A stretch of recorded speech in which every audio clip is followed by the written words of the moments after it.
That was over really quickly.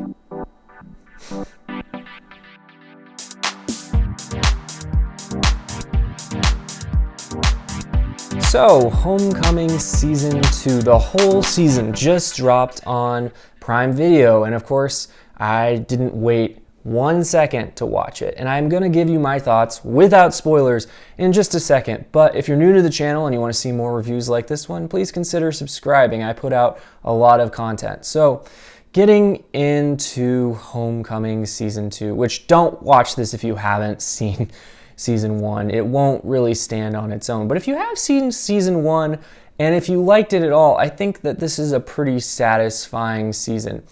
Now, I do think that it reminds me of Community Season 4 a little bit, and then when you have someone with a very distinctive creative voice, the way that I think Sam Esmail does. And if you don't know, Sam Esmail is the person, he's a writer and a director, and he's a creator of a number of TV shows.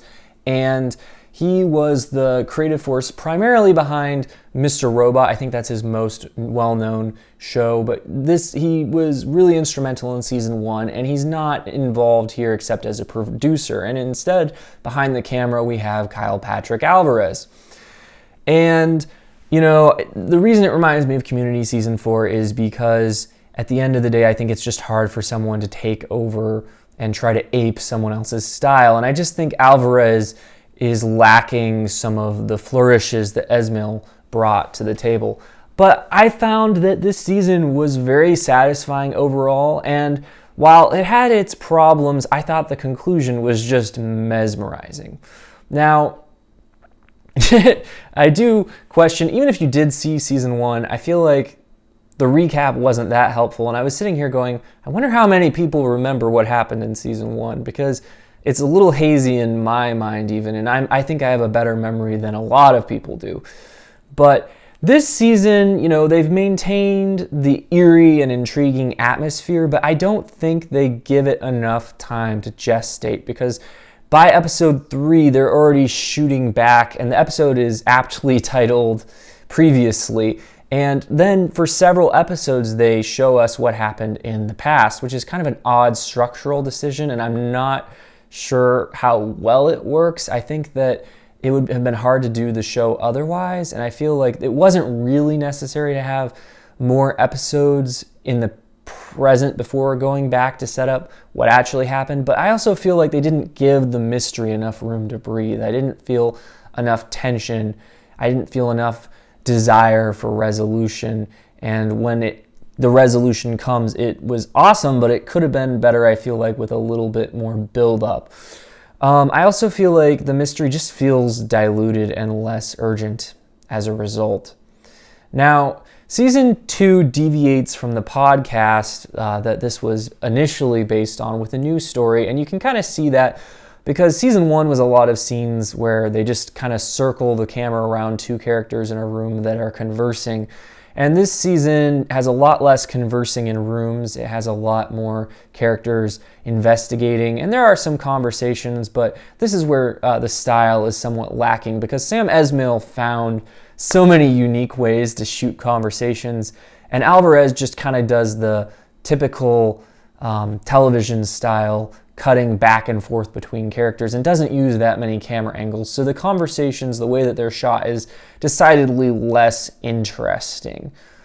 He does do some interesting stylistic things, the split frames, particularly in episode 2, I thought he did something very interesting with split frames. The shot composition remains excellent.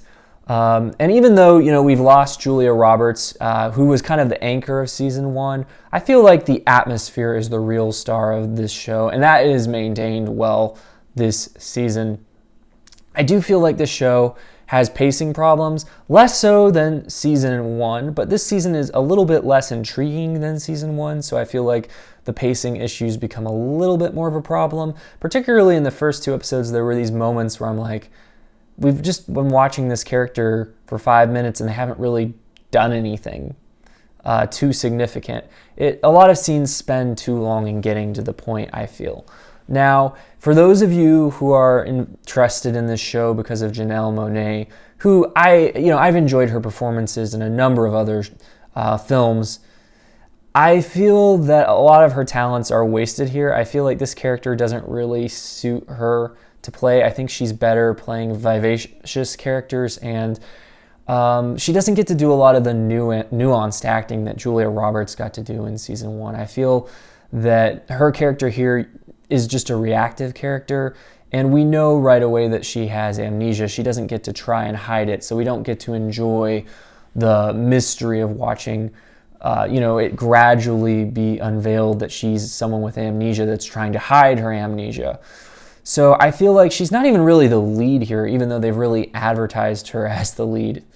Hong Chau really stood out to me in this cast. I think she was fantastic as this character who flies a little bit close to the sun. I feel like we get to watch her go through the most complete arc as this character who's really easily shunted aside in the workplace to being someone who feels like she holds all the cards.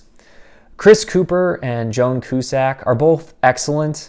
I think that they had a really good exchange in the finale of this season that really stood out to me with some really good dialogue, and I just really appreciated the strong characterizations from these actors. I do feel like Joan Cusack came off as a little bit cartoonish, and this was an unusually authoritative character for her. I feel like she doesn't usually play this type of character, so it was interesting to see her get to do that. Chris Cooper, I feel like, other than Hong Chau, is the actor that makes the strongest impression in this show, but I feel like neither him nor Cusack are really stretching any new acting muscles here. I mean, I think that they've been doing this kind of work consistently for a really long time, so you're not really going to see anything new from them. Other standouts in the cast, obviously the only actor from season 1 to get a real major role in this season is Stephen James. I realize Hong Chau was in season 1, but she wasn't a major player in season 1. And Stephen James was, and I kind of wish they had left him out of it, to be honest, because I feel like they don't really add any new dimensions to his character. And I don't like the fact that I feel like they undid some of the ambiguity of the ending of season 1 with his inclusion here. Even though I think he does a very fine job as an actor, but I feel like they could have easily found another character that wasn't in season 1 that could have fulfilled his narrative function here. But overall, I was very, very satisfied with the way that this resolved. One last shout out to the composer, who from what I can tell hasn't really done anything else that major, but Emile Musseri, very, very good. His music added a lot of atmosphere here. And as I said, overall, I just really enjoyed this season. I thought it was satisfying. It moved at a good clip, and it, dropped the mic before it had overstayed its welcome. So those are my thoughts, but let me know what you thought. If you enjoyed season 1 or season 2 more, which actors stood out to you? If you overall felt that this season wasn't necessary, I definitely don't think there needs to be a third season, but let me know if you would like to see a third season. So you can watch more videos right now, and if you're interested in seeing more content as I release it, please consider subscribing to the channel. That's my review of Homecoming Season 2.